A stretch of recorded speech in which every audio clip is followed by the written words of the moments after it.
Hey guys, welcome back to Rapid MMA. I'm Tyler, and we're going to do a brief breakdown of UFC Sao Paulo, Belfort versus Henderson 3. Sorry for not being able to upload this earlier. I've just been busy, basically, and kind of under the weather at the same time here, so I'll probably only do this fight as a breakdown. But on that note, let's get started. I think it's pretty easy as far as breaking them down. Everybody knows what Dan Henderson does. He has the right hand, one-dimensional. He's getting old. His chin doesn't look as good as it used to. And for Vitor, explosive first-round guy. And from there on, it's kind of questionable.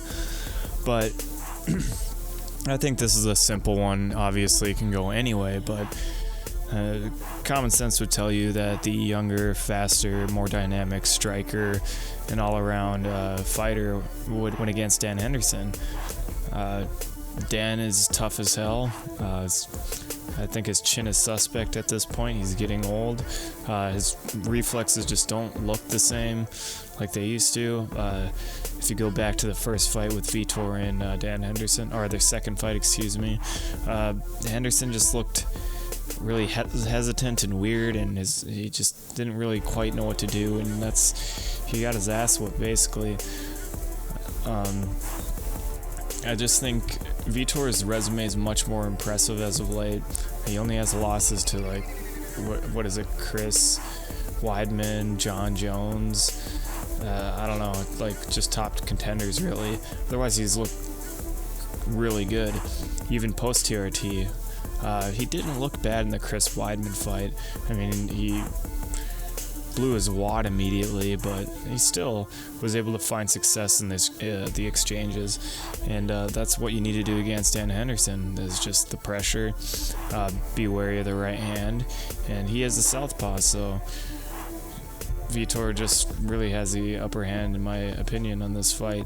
If Vitor can't, take him out in the first couple of rounds, I kind of question whether or not Vitor is going to be able to last that long. Because Dan Henderson, I'm sure, he just stalks his opponents down and just throws one punch, so his cardio's not really too big of a deal unless it gets like 4th and 5th, but that's every fighter. But I think Vitor just goes in there and just does what he usually does and feels it out, finds that range, and just picks him apart. And I think Dan is going to look old in this fight. Both fighters are going to look old, but I think in this one in particular, Dan's just...